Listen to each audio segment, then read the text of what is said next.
Hello everyone, my name is Jenna, but you guys can call me Jen. Welcome back to my channel, or welcome if you're new. Hi, hello. Welcome to my birthday month long vlog. This is gonna be a very casual vlog. I have no theme for it. I don't have any idea of what's gonna go on.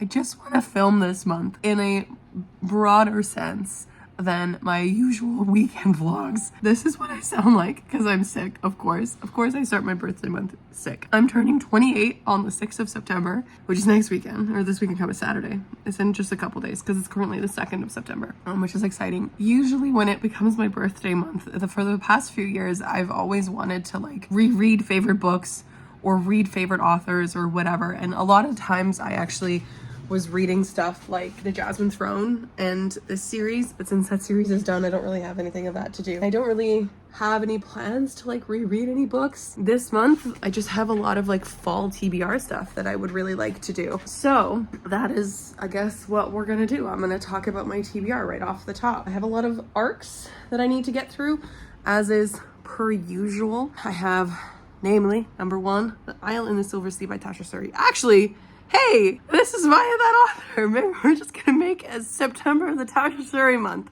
So I have The Isle in the Silver Sea.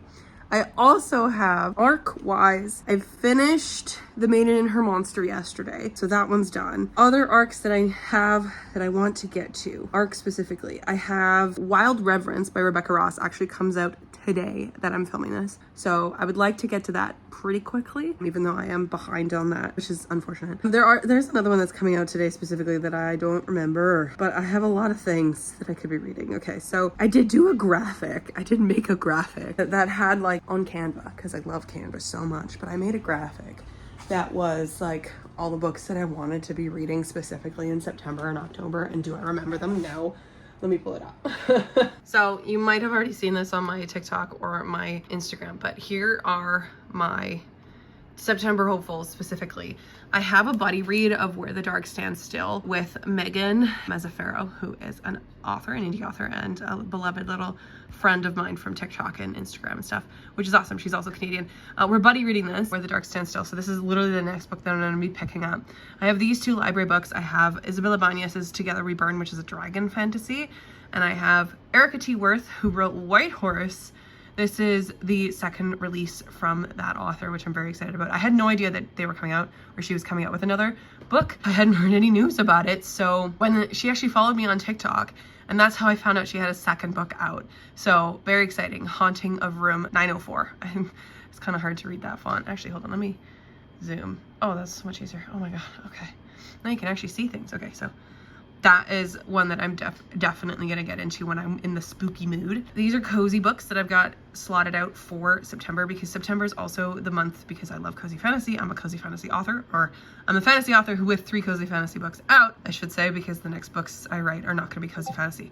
But these are 2 that I'm so excited about, 2 amazing authors that I absolutely love. Some of my favorite books of all time have been written by them. So I'm so excited to continue with these 2, which are both technically sequels, but they're like standalone sequels in the same worlds of like the previous author's work. So love that so much. It's A Witch's Guide to Magical Innkeeping by Sango Mandana and The Enchanted Greenhouse by Sarah Beth Durst. And then I have Dark Academia here. I have A Mastery of Monsters by Lizelle Sambury. I have the ARC from the publisher that I won through a giveaway that I would really like to read, because I've heard good things about Lizelle Sambury, and she's an author tuber as well. So I would love to check out her work. And then I have Catabasis by R.F. Kuang that I'm so excited to get to, because people are saying like, if you like Babel by R.F. Kuang, you're gonna love Catabasis. So I love that for me, because I love Babel. Babel's my favorite book by R.F. Kuang. So I'm very excited to read Catabasis. I'm just so excited. And then we have when I made this graph, these were my currently reading ones, but I've since finished The Night and Her Moth and The Maiden and Her Monster. So those ones are, it's just this Island in the Silver Sea. And then let me bring up my notes app here of my arcs that I have to read. Okay, so Wild Reverence by Rebecca Ross is coming out today. And also We'll Prescribe You Another Cat by this is Siu. It's spelled wrong. Siu. Ishida, which I haven't read the first one, didn't realize this was a sequel, so probably won't be getting to that one anytime soon, but whatever. And then the next couple ones that are all coming out on the 16th of September are Uncharmed by Lucy Jane Wood, The Vanishing Place by Zoe Rankin, and The Fairy Morgana by Louisa Morgan. So I could read any of those. The Second Deck of Lock is what I'm most excited about out of the September releases, because that is a Lady Night novel. But I cannot read that one until I am done The Isle in the Silver Sea, which comes out in October. Oh, I thought it came out in November. My apologies. In one of my weekend vlogs, I said November, but it's October. And then we have all these October releases. So I really want to read The Second Death of Locke by Viola Bovalino as well. I also have an arc for next year, which is Our Rogue Fates by Sarah Glenn Marsh. And it was originally pitched, It was originally pitched as like a gay Lord of the Rings. And it's literally blurbed by Sean Astin, who plays Samwise Gamgee on the front. And I think that's so cool, but the fandom of Lord of the Rings, the bad side of the fandom of Lord of the Rings, got a hold of this book and like ripped it to shreds and stuff. So the marketing has changed to fans of Critical Role, and I'm just like, bestie, you threw two nets, and you caught me. You caught me in both of them, because I am not only a queer person, I'm a queer Lord of the Rings fan, and I'm also a queer Critical Role fan. So I'm so excited. I'm so excited about that book, and I would really like to read it. So like that is kind of on the top of my list.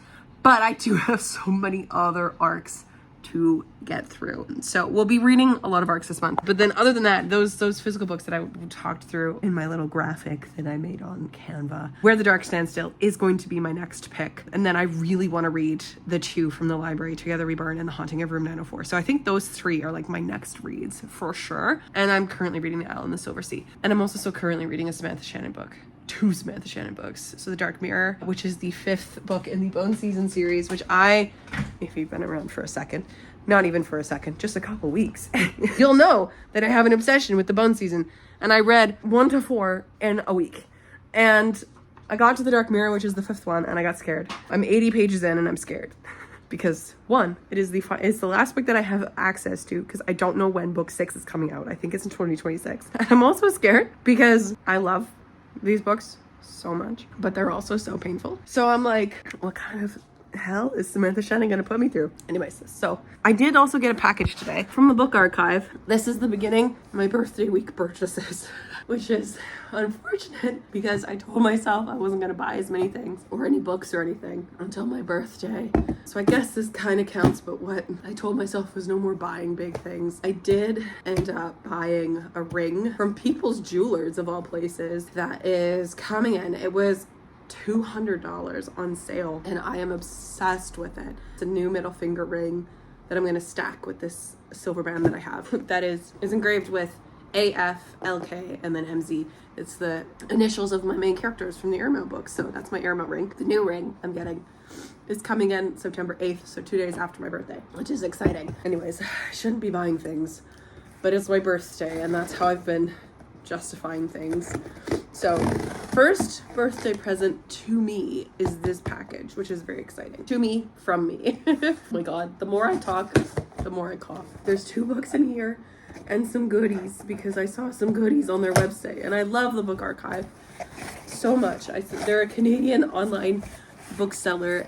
They sell new and used books and bargain books, which is amazing.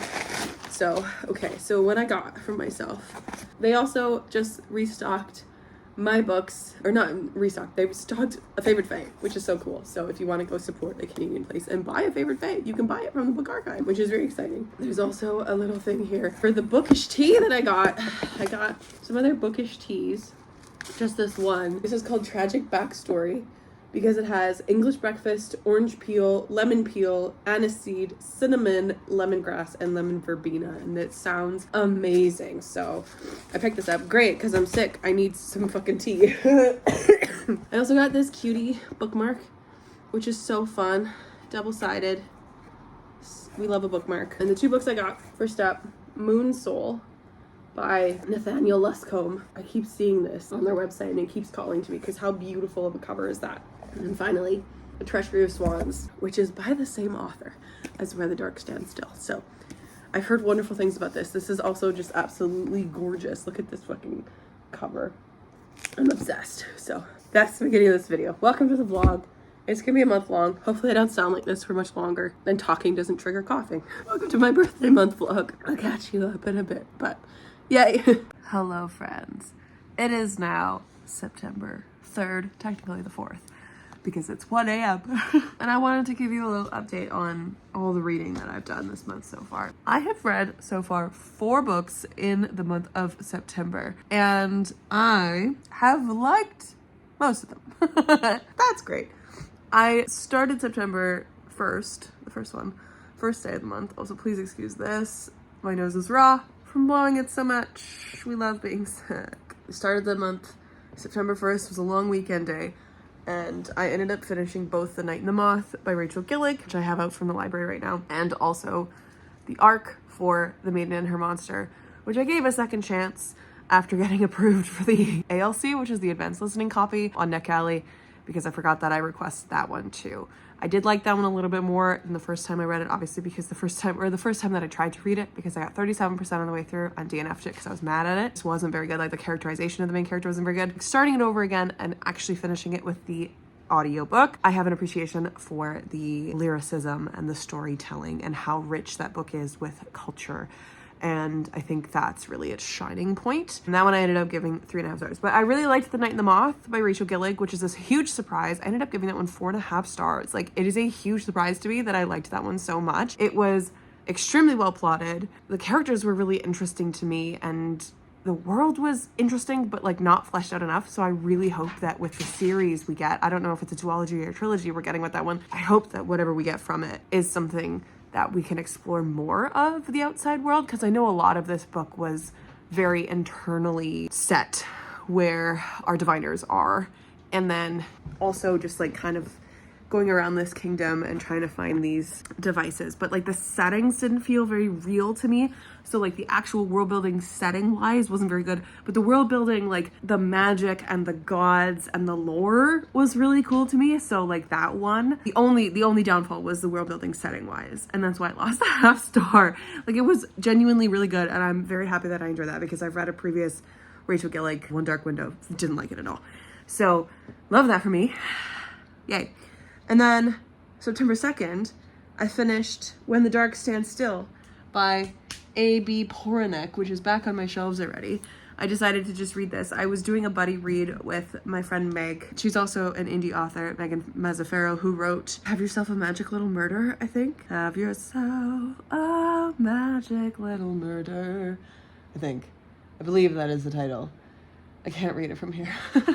It's like a cozy, adjacent murder mystery fantasy thing set around Christmas. It's very good. I highly recommend it. It was like actually really, really well written and really well plotted. I love that. It's a good Christmassy read, but it's not Christmas, so put it in your brain for Christmas. And she's writing the second one now. You're doing a buddy read of Where the Dark Stands Still. She started it before me, and I have now finished it because I read it all in one sitting like a heathen. And this was great. I ended up giving it 4 stars. I was expecting something so much more lyrically atmospheric, much like what The Maiden and Her Monster was. I was honestly expecting something darker, fairy tale, creepy forest-esque with When the Dark Stands Still, and that's not what I got at all. I don't know why I was expecting that. I think it's because I've heard vaguely, it's been a really long time since I've heard this book like pitched anywhere, but I believe I heard vaguely that it was like a very atmospheric novel, dark forest and that kind of thing, and that just kind of sets an expectation in my mind for a book to be something more dark, more twisted, more gothic, right?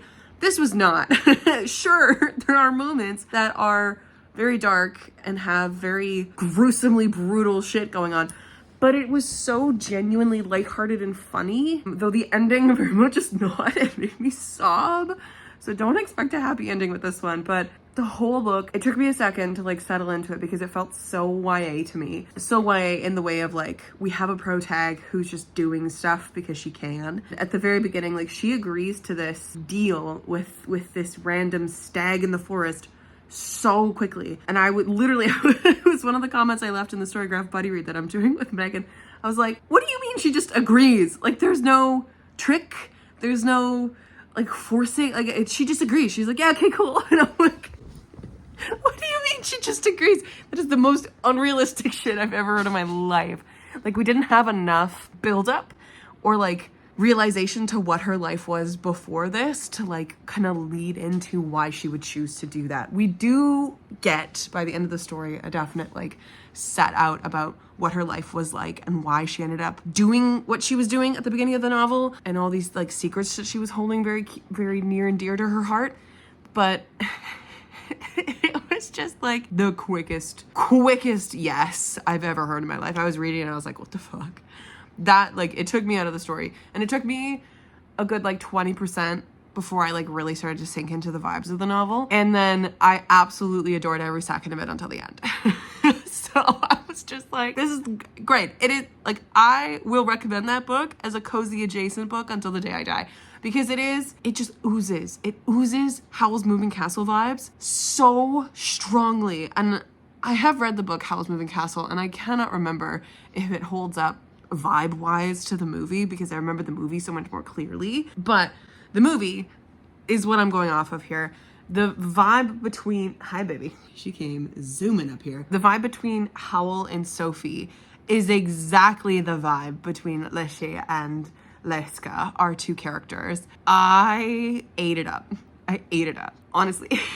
It's just like, I loved that Leshka was not meek or wouldn't back down or anything. She was just kind of like, fuck you. Anytime that guy would do anything, she's like, who do you think you are? And he's like, this is my fucking house.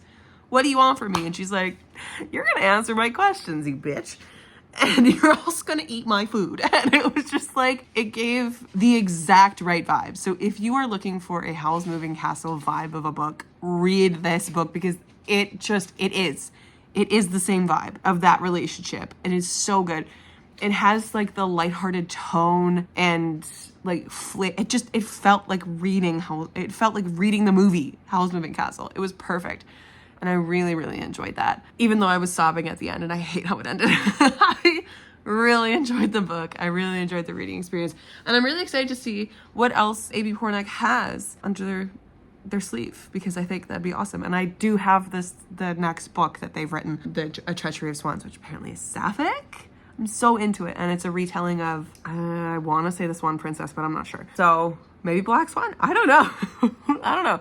Something to do with something. I'm usually not here for retellings, but I really enjoyed the voiciness of A.B. Pornack's work. So I am very intrigued to get into that at some point. And then just now, I finished an absolutely abysmal read, Together We Burn by Isabel Ibanez. And the only reason why I did not DNF this was because I thought Isabel Ibanez might give me a fun twist at the end. Or like give me something that might go, holy shit, this is bonkers bananas, because that's what she did with What the River Knows, which is the first book in her other duology. And then that duology was just balls to the wall bananas. It felt like I was reading a gang movie at the end of it. I was like, holy shit, not what I went in for, but okay. This one, so aggressively bad, okay? Like, it was just bad.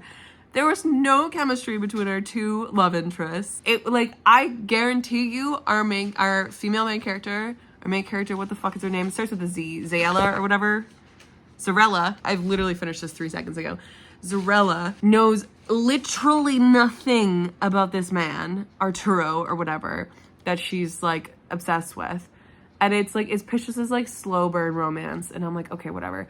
And Arturo is such a bad, thinly veiled attempt to be a Hiccup from How to Train Your Dragon, but like super moody and emo. And I got to the end and I was like, is that what she was trying to do with him? Because it just did not work. He was awful. He was awful to Zarella this entire book, gave her nothing, barely respected her. And like, there's only so far you can go with like an enemies to lovers where like the man has literally no respect for the woman before it gets like abusive. Like, it is, the line is so thin and so quickly passed, and he surpasses it in the first 10 pages that he's on screen. Like, it was so bad. There was no chemistry between them. They don't know anything about each other. They don't have an actual conversation to get to know one another. And then suddenly she's dry humping him in a cave. And I got to that scene and I was like, what the actual fuck is happening?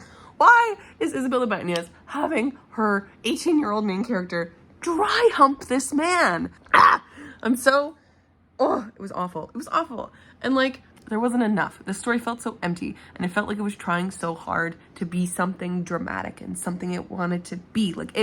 The concept was good, I guess. It's about this girl who loses her mother. It's this in this world where they have like essentially dragon fighting rings, which are like bullfighting rings, but they kill the dragons at the end of it. It's not just like a bull fight with the red cloth. It's like that to the death with dragons. And her mom used to be this really famous flamenco dancer, and she taught her daughter how to flamenco dance. And then one day her dad, who is a dragonador, who is one of these like, you know, people who fight the dragons, they own a dragon fighting ring, and they keep a bunch of dragons in their cellar or whatever. They're pretty rich. One day a dragonador like doesn't kill a dragon, and then it fucking gets free and kills so many people, including her mom. And it's this very dramatic, very brutal death where like her last word is screaming her daughter's name. It's brutal. It's the prologue. Fun fact. And then a year later, there is another event type thing that like completely fucks everyone up. It injures her father to the point of like he will never be a dragonador again because he's so injured. And it just wrecks their reputation, their business, all this kind of stuff, because a bunch of dragons get free and fucking start burning people who are watching this dragon fight and like killing people and slashing people and all this kind of stuff because they want freedom. And then the rest of the dragons end up murdered the next day that they have, including their dragon keeper. Our main character is just like left alone because her father is basically on his deathbed trying to heal, and she's like trying to pull everything together. They have no money because their father, which is something that's never addressed, her father basically drained all of their resources, and the only excuse that's given is that he likes a lavish lifestyle. She's like, no, there's definitely some saved. I have to just go find it. And she goes and looks where there's supposed to be this big pile of money saved, and it's dwindled to nothing. And I'm like, you're telling me your dad drained your entire estate of all its resources and you're not more angry at that? What is happening? She's just like, okay. And then she goes and like finds other ways to make the money by selling a bunch of shit. She does that, and then she ends up badgering this poor man who fucking does not want this job because he is a dragon tamer for someone else who like has a farm of dragons that like sells them to the dragon fighting rings, as one would. And the only dragon tamer there, apparently, is this man who's like really fucking good with dragons.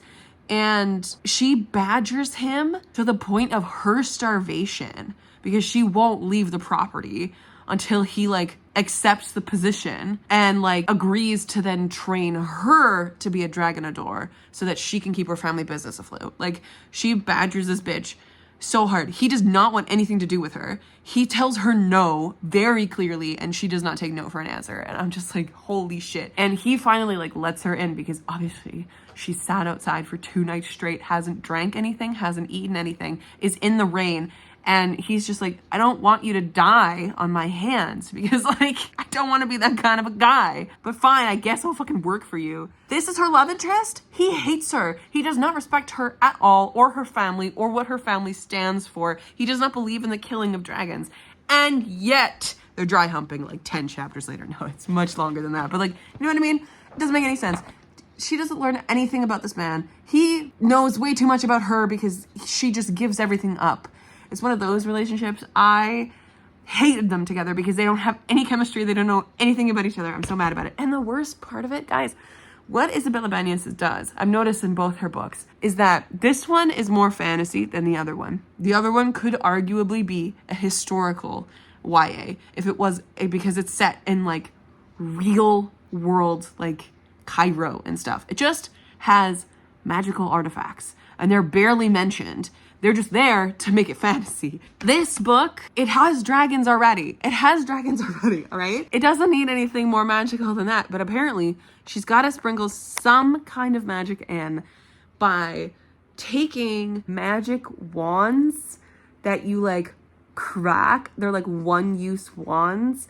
Oh, there's also a cloak that magically saves our main character from dragonfire at one point, and it's like a one-use cloak, and it's never mentioned again. So all of these magic wands have like one-use specific uses, and like they're so dumb. They're they're so dumb. They're used just to make this world a little more magical, and also so that at the very end, when things are getting dire And one of our characters is like, I need a guitar. They crack one of these things open and it gives them a fucking magical guitar. Isabella Banez uses magical stuff like this just to pepper in the fantasy and to like give characters like a deus ex machina. And they're like an easy out. And that is the most infuriating thing you can do with magic. As a fantasy author who loves intricate magic systems and good world building and like magic that has stakes and like purpose and rules and things like lush, intricate magic systems, this is the most cheap motherfucking thing you can do in a narrative. And it drives me fucking nuts. Oh, and the ending, so bad. The ending of this book, so rushed, so like, oh my god, you can do this beautiful thing with dragons and not hurt them. Everything is saved. And I'm just like, you're telling me that they wouldn't all just fucking ridicule her right at the end for doing this? Because she's coming up against like 300 years of tradition or something? No, they're totally fine with it. This book was atrocious. This book was bad. The only reason I kept reading was because I was expecting Isabella Banez to do something fucking ridiculous. And she kind of did by the end. She did do something a little weird and ridiculous. It was kind of like out of left field, but it wasn't enough to like wow me or change the tide or anything. It was just, this was a bad book. Do not read this book. I'm so mad at it. Oh my god. At least it was a standalone and I don't have to worry about a sequel. And like her other duology that I've read is actually pretty fun. It's not good either, but it's fun. And it was like a 3.5 star duology. This book is bad. It's not getting more than a 2 star. Barely more than a 2 star. If anything, it's a 1.5 star because I'm raging at it. Anyways, so those are the 4 books that I've read so far in September. And because it is officially September 3rd, 4th, we're in the limbo hours. And I have read 4 books already in September. And I have read a book a day. Technically 2 books, a book, and a book for the past 3 days. What if I try and do 7 books in 7 days? I don't know if that's going to be possible because my birthday is on Saturday and I'm having friends over that night. So I don't know if I'll be able to finish a book on Saturday. But like, what if I try to do a book every night? That could be fun. The next book I have on my list is The Haunting of Room 904 by Erica T. Worth. This is also a library book, so very excited about that. Goosey's looking at us. She's saying, what's going on, friends? Let's go. She brought the tail up to her face to do a little dazzle. Cutie patootie. So I have that one. And then next would be The Dark Mirror by Samantha Shen, which we know from my track record, I can finish these in 1 sitting. I'm gonna try to do something stupid and crazy. As for now, I'm still sick. It's almost 1:30 now, it's 1:20. I have to go to bed because otherwise, your girl's not gonna get enough sleep to like heal her shit. So anyways, that's the update. A 4.5 star, a 3.5 star, a 4 star, and then this abysmal shit. So, you know. September, we're off to a roaring start. Hey friends, it has been a while since I talked to you. It's officially September 25th. I have some updates of my reading, my friends. I've officially read 10 books this month, which is amazing. So I think last we talked, I was in the midst of doing the like 7 books in 7 days thing at the beginning of the month. And that was successful. Did I read a book a day in 7 days? No. But I did read 7 books in 7 days. There were 2 days in there where I read 2 books, or at least finished 2 books, including the first day of September. I'm on Freya's cat tree with my tripod right now because I just filmed a video about my end of year TBR, which I do need to clean up because she did knock all sorts of books down onto the floor, but that's okay. Well, I wanted to talk and update you guys on where I'm at with my reading. So those 7 books in 7 days, I don't even remember what I read. Let me go over here, over yonder, and pick up my journal so we can talk about that. Talk about what I've been reading and all that good stuff. I had therapy today, so I'm really chatty now. I find starting the day with therapy, it was at noon, but like having therapy in the middle of a day, I just end up being very chatty for the rest of the day because it puts me in such a good mood. It's great. I know that's kind of counterintuitive to say therapy puts me in a good mood, but like it does. Today, we just gabbed about the state of the world. And Erica, I love her so dearly, my therapist. She's the best. Anyways, okay. Started with The Night and the Moth. I ended up giving that one 4.5 stars. That one so far is the best book I've read so far this month, which is kind of crazy. I haven't read any 5 stars yet. Yet, I say, I'm currently reading Calabasas, and I'm really enjoying it. So maybe a 5 star, not sure. Anyways, Night and the Moth and The Maiden and Her Monster, which I ended up giving 3.5 stars. Those were my 2 starter books, September 1st. Finished those right off top. Then I read Where the Dark Stands Still by Amy Pornick, which I read in 1 day. This is the 7 books in 7 days situation. That one I gave 4 stars too. It was great. Felt like Howl's Moving Castle. It was just amazing, but the ending fucking crushed me. So yes, it feels like Howl's Moving Castle. Don't expect it to be happy-go-lucky, because holy shit, that ending fucking crushed me. Then I read Together We Burn by Isabel Ibanez, which I gave 1.5 stars. Almost the worst book of the year. The worst book of the year is Fable for the End of the World by Ava Reid, then this one. So, hate that. Then I read the novella duology, which was, I can pull them off my shelves, they're right here. This novella duology, The Fireborn Blade and The Bloodless Princes by Charlotte Bond. These were both fantastic. I gave them both 4 stars. Really, really enjoyed them. Classic fantasy, just really well done. Like, this first one is like the typical quest of a knight going to slay a dragon, but it's interspersed with previous people who have come into contact with dragons and written down their stories in this book. And it's like the entries from this book interspersed with chapters from our main character's point of view. And she's on this quest with this kind of questionable guy who's supposed to be her squire, but she doesn't really know. And then it was a really interesting twist at the end. I really liked it. And then we had The Bloodless Princes, which is the sequel. And for a number of different reasons, it's a quest to the underworld. So, a Calabasas-like book, if you will. It was great. I really, really enjoyed these both. Both really well done, and I'm excited to see what else Charlotte Bond comes out with. I hope and pray that she releases something else in this world, because this world is so interesting to me. Like, I want to know more about the world building and stuff like that. So we'll see. I gotta go look it up. I don't know. Let's see. Actually, hold on. I got my computer right here. Charlotte Bond. Looks like she's in a lot of like different anthologies as well, which makes sense. Yeah, I don't know. I don't know what she's currently working on, but new short story. So yeah, she's more of a short story author, short story novella author. Anyways, so I'm excited to see what else she comes out with. If she comes out with anything long form, I'm there. And then I read A Witch's Guide to Magical Innkeeping by Sangu Mandana, which is in the same world as A Very Secret Society of Irregular Witches, which is interesting to me though, because some of the rules of this world are a little different from the rules in The Very Secret Society of Irregular Witches. I'm just going to chalk that up to different areas that these are set.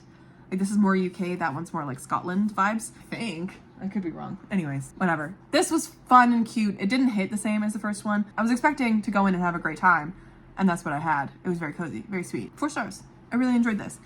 And then I read The Blood of the Dragon by Fonda Lee and Shannon Lee, and this one I gave 2.5 stars too. It wasn't for me. It wasn't for me. It's a martial arts YA fantasy with the main character is a boy who just is super hard-headed, and I'm like, nah. Like, if you have a young man in your life, a young boy who wants interesting, exciting, battle-filled fantasy, give him this book, because I think he'd really, really enjoy it. Like, if you have someone in your life who loves martial arts, pick this book up, because Shannon Lee is Bruce Lee's daughter, so it's like an ode to him. Is that the right word for it?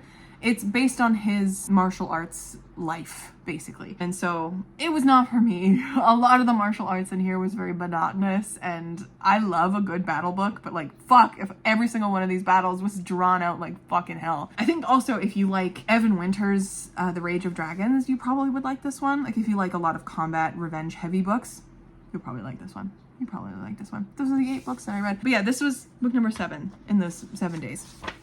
And then I read Dragon Song by Anne McCaffrey, which is a cutie little dragon book. I originally picked this up because I thought it was the start of her like Dragon Riders of Pern series, because I googled wrong, I guess, when I was picking up the books from a book fair. But I really, really, really enjoyed it. It was so cutie. I gave it 3.5 stars. Like, it wasn't a perfect book, but it was very cutie. It gave YA book before YA books were really a thing, because it was written so long ago. It was like 100 and some pages of just this young girl becoming friends with these little baby dragons and getting like finding her place in the world. And it low-key inspired another story in me. And I was playing a lot of Tales of the Shire at the time as I was reading this book, and it was just, I now have a story idea in my head that's both of those books put together, like the video game and the book put together. So I really, like, you know what? I want my brain to stop with the ideas just for a second so that I can focus on the ideas that I have right now. Because, like, that sounds amazing. That sounds so fun. And I've already, like, got, like, a notes app full of, thoughts about this book and, like, who my main character would be and stuff like that. So the life of a creative, you just never have ideas. You never stop with the ideas. I shouldn't complain. Having ideas is great, but, like, you know what I mean? I need to stop, focus on Project Mummy, and then get back to Sage's story. That's what I need to do for the rest of the year. All these other ideas need to chill. Just chill for a second. I'll visit them in 2026, but holy shit. And then I read Tusk Love by Taya Gonson, which I really freaking enjoyed. I'm gonna go get it because the book is so pretty. I picked up all the books I've been talking about, but Tusk Love by Taya Gonson. I read this for book club with my friends because you guys have been around for a while. I keep saying that. My friends and I have this monster fucker book club that surfaces every year. We only read like one book a year kind of a thing. It's fun and exciting. We've read like Ice Planet Barbarians, the Minotaur Milking book. I think they read Bride last year. I missed it for some reason. And then we read Tusk Love. And this is definitely not a monster fucker book. This is just a romantasy. As a Critical Role fan, because this is from the Critical Role universe. This is if you're in Exandria in Wildmount and you're going into a tiny little bookstore and you find a beat up old Harlequin novel in that bookstore, that is what this is supposed to be in that world. Like, it's just a silly little romance book that one of the characters finds in the back of a store. And it just became this bigger thing and eventually became a novel. So reading this in the context of that and having my deep, unending love of the Mighty Nine, which is when they found this book in the bookstores, I had such a fun time with this. I gave it 3.5 stars. Like, it's not a perfect book. It's not a great book, but fuck was it fun.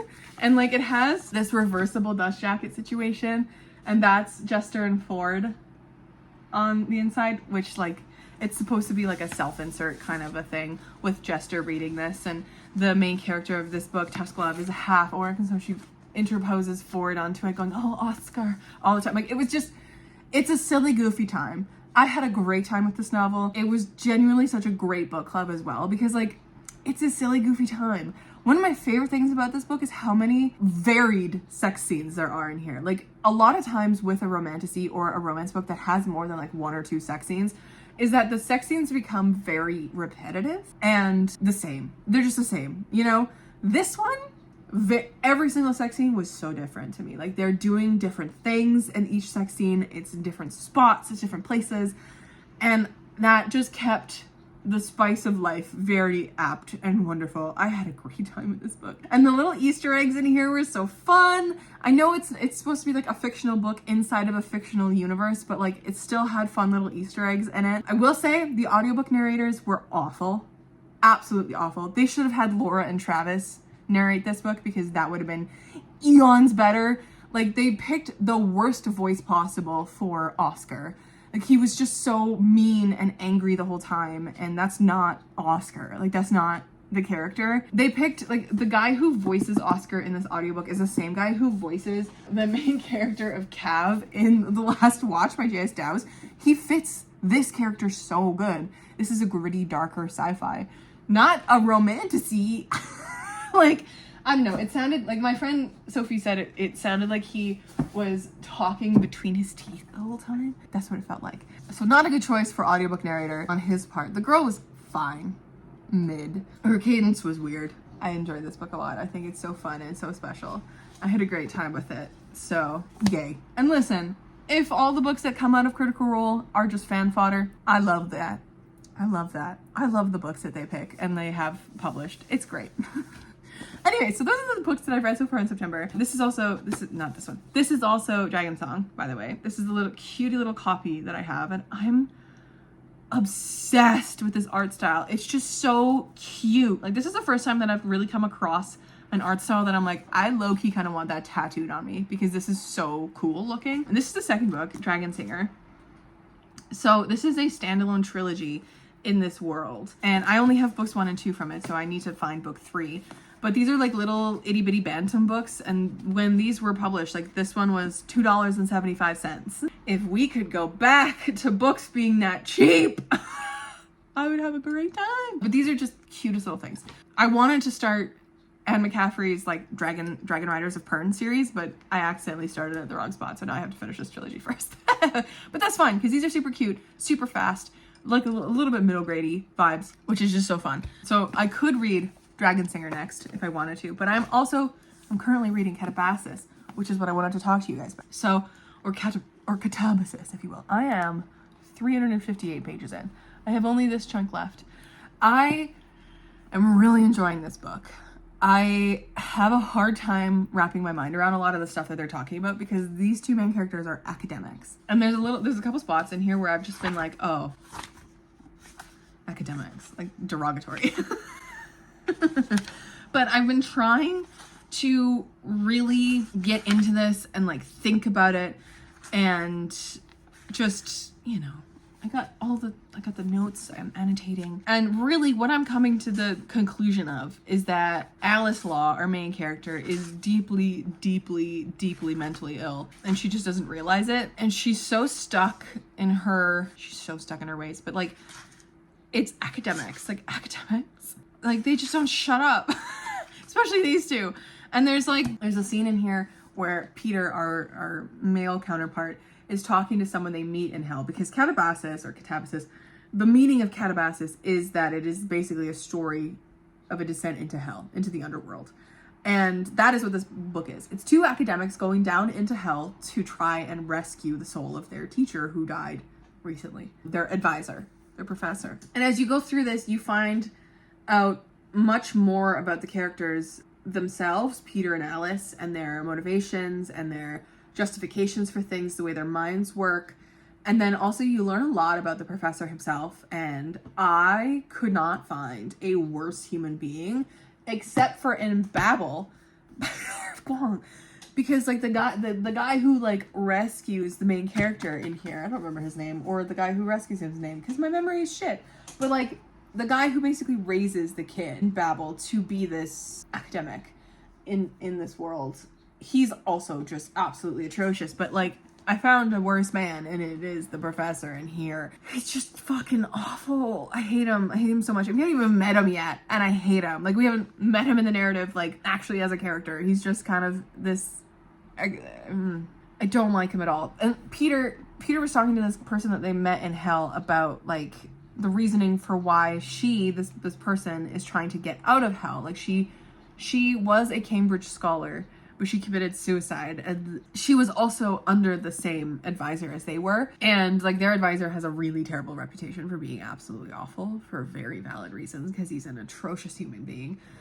But a lot of this is Alice, mostly Alice, just being like, he's actually totally fine. Like, we're trying to rescue his soul and like trying to sing his praises and stuff like that. And I'm like, bestie, you were so abused. Like, it's just a hallmark of an abusive relationship after hallmark of an abusive relationship with her and this professor. And so this person that they meet in hell is trying to escape hell, like basically trying to find this thing to get out of hell, right? I guess they're not even really in hell. They're just in the underworld. They're in the afterlife, in the underworld kind of a thing. And this person that they meet has this conversation about the fact that they would rather die, funnily enough, again, than go back to academia. And Peter, there's this moment where he goes like, what's the point? Why do you want to go back? I had to put the book down for a second and scream into my apartment, because I'm like, there's more to life than academia, my man. Holy shit, there's more to life than research in academia. Like, oh my God. And like this person in here, who's the only person that I'm like, yeah, bestie, you get it. It says basically the same thing. She's like, I had a family. I would like to go sit and eat a cinnamon bun in the sunshine and just relax for once in my life and, enjoy the smaller things. If I get out of hell, that's what I'm going to be doing. I'm going to, do something entirely different from what I was doing before, because I was so deeply unwell and sad and depressed and, I killed myself. So all this kind of stuff. So reading through Alice Law's eyes, it's a lot. And I've been taking this a little slower, because wrapping my mind around what they're trying to say or what they are saying and trying to understand it myself is a lot for my brain. My brain doesn't really get it, but I'm having a good time. It's kind of like, it's on the same level as Babel for me, because Babel is my favorite R.F. Kuang novel that I've read. And I think it is leagues above the Poppy War series for sure, because the third book in the Poppy War series is a 2-star, totally ruined that series for me. If you want to see all my thoughts on that, I have a series video on my channel. Go see that playlist. It's in there where I talk about the Poppy War series. Pretty spoilery though, so just be warned. And then there's also like Yellowface and stuff like that, but I'm intrigued to see what R.F. Kuang does next with going back to literary fiction, because I think that's what she's doing next. But I find her academic stuff so interesting, because she herself is going through her PhD right now, and she is so smart. And just what she's doing in this, like crafting the story, is incredible. So I'm really enjoying the vibe. And it's much like whenever I read a book that's just confusing to me, but is done in a way that I'm like, oh, whether I understand all of this or not, I'm gonna have a good time reading the story. That is one of these kind of books. Like Gideon the Ninth is kind of like that as well. The Spirit Cuts Through Water by Simon Jimenez is a little bit like that. Like you need a few brain cells to like read it. But you don't need to necessarily understand everything to have a good time. And I think that's what Calabasas is really like. So I would like to finish this book by the end of September. I think I have like 2.5 hours left on the audiobook to read. So maybe I can polish that off tonight, maybe tomorrow, who knows. And then we'll see what else I get reading, because September is surprisingly one of the best reading months that I've had, because who knows why, but it was that first reading 7 books in 7 days stint that I did. But now I have this book, and then I would like to maybe finish also A Mastery of Monsters by Liz Sambury, which I've also been reading this month. I'm 130 some pages into that one, but it's so far to me like Legendborn, but worse. And a little different in some ways. I'm having a hard time wrapping my mind around the world of this, like what Liz Sambury is trying to create, because it's set in like Canada, in the University of Queens in Ontario. But like, there's some things that are included in the world and in the characters that are just like, you just have to accept them, and they're not real life stuff. And I'm just like, what? It's a little unsettling, and I think I just need to finish and like read the whole book to like really get it, to get everything with it. But as for Dark Academia, I went into Calabasas before finishing A Mastery of Monsters, which is also Dark Academia. So we'll see where that one goes. But yeah, that one's like Legendborn with more Dark Academia vibes so far, anyways. It's a little bit more brutal with the monsters and stuff like that. So I realized I hadn't talked to you guys in a long time for this month-long vlog. I also wanted to talk about eventually in this video, not in this clip, but I want to also address like the goals that I've had this year, because we're now into the last quarter of the year, basically. We're going into it in October. So I wanted to see where we are at the end of this month with my goals and all that kind of stuff. So expect that at the end of this video as well. September's been very good so far. Hello friends, I'm gonna go turn off my air conditioner. Okay, hi friends, happy October 1st. It's officially October. Welcome to the end of this vlog. It is officially October 1st, so that's where we're cutting off this vlog, and I'm gonna do a little talk through everything that I ended up reading this month, because this is gonna be in place of my usual wrap up. So I ended up reading 13 books this month, which is one of my best reading months of the year, and I'm very happy about that, numbers wise, of course. The only other month wherein I read this many books was February. Yeah, it was February, because I read 13 books in February. That's amazing. So yes, I've talked about the first part of this video in the last clip, wherein I read The Night and the Moth, The Maiden and Her Monster, Where the Dark Stands Still, this bad boy right here, Where the Dark Stands Still, Together We Burn, the novella duology, The Fireborn Blade and the Bloodless Princes. And then I also read and talked about A Witch's Guide to Innkeeping, Magical Innkeeping, apologies. And then we also have Blood of the Dragon, which I still have in library book form. So we had everything from a 4-star to a 2-star to a 1.5 star, all in between, right? And then last I talked to you guys, I talked about Dragon Song and Tusk Love as well, which is very exciting. But since then, I have read a couple of books. Since Tusk Love, I've read 3 books. And then I ended up reading House of the Beast next by Michelle Wong. Now, this was very, it was so mid. It was so mid. Didn't like the writing. The writing felt empty. It felt a little backwards. I explained this in one of my reading vlogs, weekend reading vlogs, but it felt like I was reading the story from a very passive point of view, so it made the main character feel very passive the whole time, because we were just getting like, I don't know what it was about the writing, it just felt like we were reading it from like an upside down way, not a direct way of like narrating stuff. I don't know what it was with the writing, but it felt off. It felt very YA, even though this is not YA, in a way of like, it felt a little juvenile. Like it felt like this could easily be marketed as YA, and there's no problem with this fitting in that age category. In my opinion, like our main character is very young the whole time, basically. Like she's essentially a teenager the entire way through.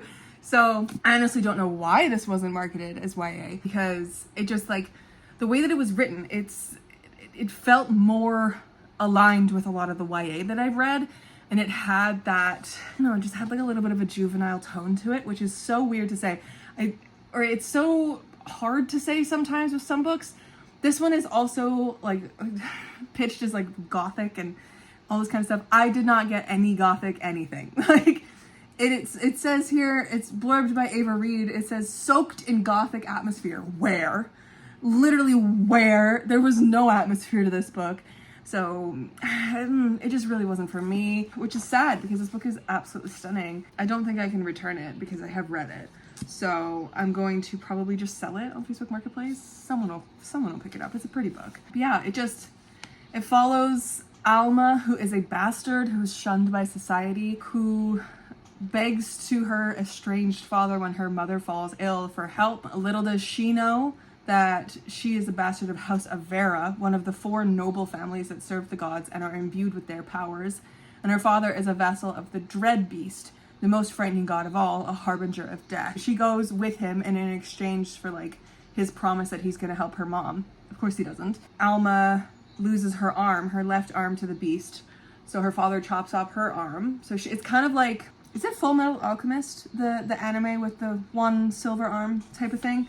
Yeah, so if you like anime, if you like kind of unreliable narrators, sort of, it's not even really well done as an unreliable narrator. I don't know how to pitch this for someone who would like this. I just don't know about this one. It wasn't for me. It kind of missed the mark on the atmosphere, which is what I was really hoping it would do. Not miss the mark. I was hoping that it would hit the mark, the atmosphere, because I just, you know, anyways, read that one. It wasn't very good. And then I ended up reading Catabasis by R.F. Kuang. This one was good. I think it was very good. You can visit my last 2 weekend reading vlogs to get my entire thoughts on this as I was reading it, but I think this is not my favorite R.F. Kuang, but I did enjoy it a fair amount. I did like it more than the final book in the Poppy War trilogy. I will never stop saying how much I hated The Burning God. It is a trash fire of a book. I didn't hate it because of elements in it. I hated it because it was poorly done. Like the ending of The Burning God, I almost want to do like an entire video where I just talk about R.F. Kuang's books, because I have now read them all, and like talk about how her characterization across all her books is very similar. She has a character type. She even mentioned in a video that her like love interest character type is Hiccup from How to Train Your Dragon, which I find insulting. Because How to Train Your Dragon is my favorite movie, and Hiccup is such a sweetie pie. And the fact that she thinks that her love interests are Hiccup, atrocious. Actually atrocious. Anyways, that's a total sidebar. That was in a random interview that I saw of hers lately. I don't know. But yeah, like Babel, however you say it, is my favorite R.F. Kuang book. I think that is where she did her strongest work. I apologize for any bird sounds you hear in the background. I have cat TV on the TV. But her characterization across a lot of her work is exactly the same. I think her characterization is something to be, it just leaves something to be desired, because she knows how to do one character, and that character isn't even very layered. Like, it's just the same. It's just the same in different fonts, you know? I don't love her characters, but I really enjoy the stories that she puts together and the worlds that she creates.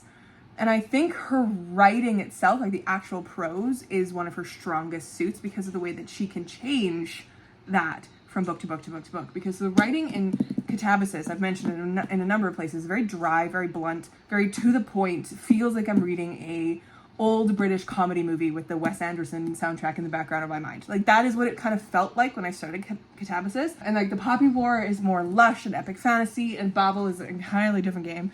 And then Yellowface is entirely different as well. But like, it's so strange to me how she can create these vastly different stories, vastly different worlds, and then have the same characters in every single one. I think it's funny. But yeah, I enjoyed Catabasis. It's not a perfect book. It's 3.5, 4 stars. I have yet to run this through Copile, but I'm glad I read it, and I am done that one. And then I read my new favorite book of the year. The Second Death of Luck by Vio Volvolino. I knew I was gonna love this. I knew I was gonna love this. Lady Knights, first of all. Second of all, I just look at this cover. I've seen a number of different like book boxes and stuff do special editions of this, and I have never hated special editions more, because every single one of them just doesn't get this vibe across. It just does not. Like, it does not hit the vibe of the book. It makes them feel all like, I don't know, the samey. This is it. Whoever this cover artist is, cover design by Ella Garrett, and the illustration is by Anna Moshak. So Ella and Anna, you fucking knocked it out of the park with this. This is fucking stunning. And it works so perfectly for the tone of this book. I loved every second of how stressed I was with this book. I even went back over and I did my old annotation technique of like highlighting or coloring, running a marker down the page for every page that I annotated. This is just a sprayed edge at this point. I loved every fucking second of this book. I don't know what it is. Vio Bobolino's writing is just perfect. The tone of this book is perfection. It is slower, it is softer, it moves more gently and carefully, and it is a more melancholic feeling of a book. The love between our two characters is just so deeply beautiful. I have never, ever come across two people who were exactly supposed to be together soulmates in a book more than these two, than Kier and Gray. Like, what the fuck? It was absolutely stunning. Like, this is a book that makes me believe in soulmates and in true love. Like, that is what this book does. I was stressed from top to bottom, don't get me wrong. I am so excited to go back and reread this now, knowing what I know and how the story goes, so that I don't have to be so fucking stressed the whole time. Because I was just like clenching everything for the majority of this book because I was so worried for the entire thing, because I was not okay this entire book. But then I got to the end and I was okay. I'm so glad. Like, there's a choice at the end that the author makes that Sophia, I read this after Sophia did, and then I yelled at her the entire time. Not at her, with her. Yelled with her. The entire end of this book, because it was just so good and I just needed to yell about it. I just needed to yell about it. I'm so glad I did. And oh my god, there's a choice at the end that even she was like, Sophia was like, yeah, if the author had chosen to do this, I would have been so mad. And I'm like, yeah, no, I probably wouldn't have trusted the author ever again if she had chosen to do that. But I'm so happy with how subtle some of the choices were in here. I'm trying to do this without spoiling anything, because you need to go into this blind.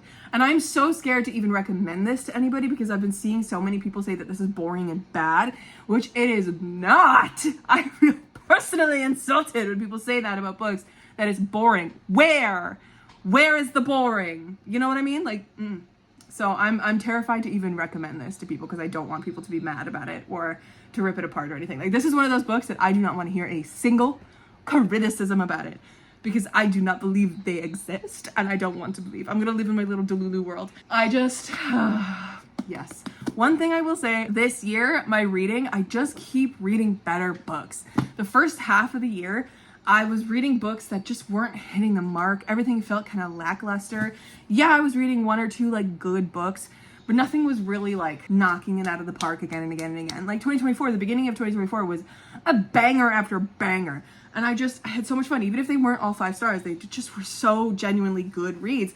And this year I was reading a lot of really forgettable stuff. Now I've noticed that like my favorite book of the year started with Parable of the Sower, and then it changed to Green Teeth, and then it changed to The Raven Scholar, and then it changed to The Bone Season, and now it's this. Like, it just keeps changing and updating, because I keep reading amazing fucking books as the year goes on. Like, I keep reading a better and better and better and better stuff.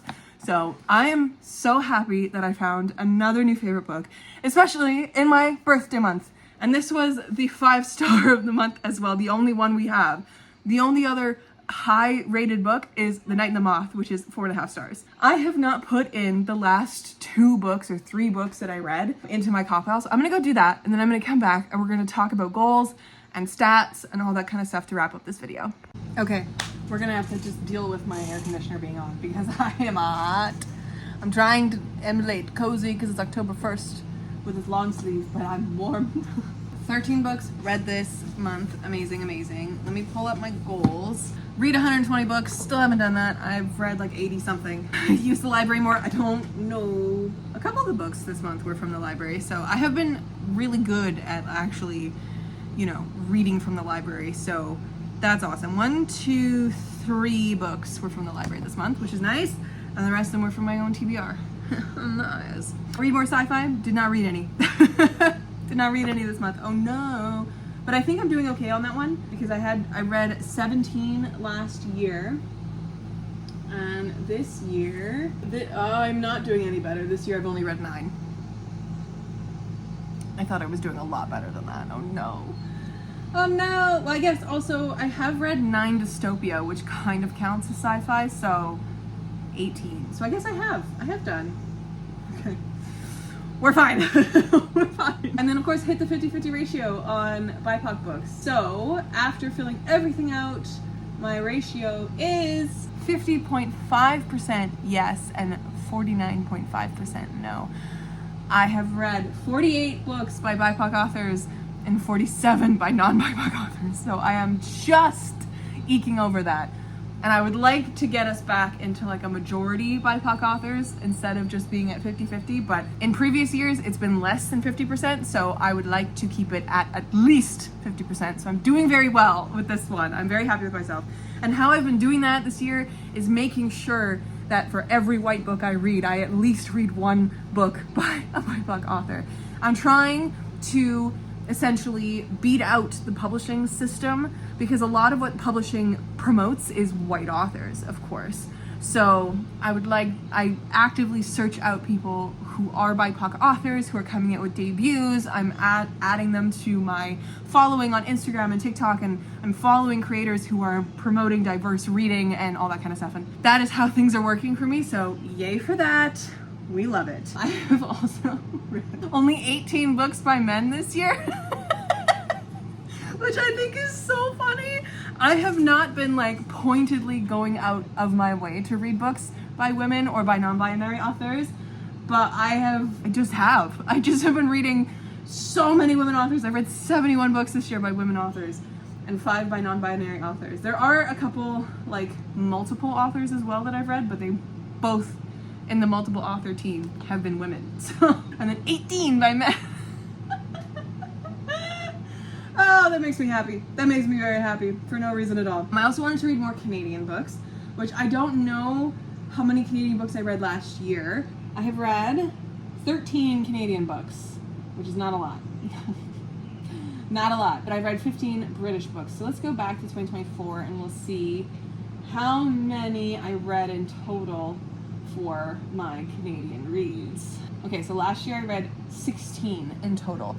So I'm already there, basically, for my Canadian reads. And one thing that I could do better, and definitely should do better on, is actively seeking out authors who are not American, because whenever I stumble upon a Canadian author, I'm always genuinely just like, oh, I didn't even know! Like, it just makes me so happy.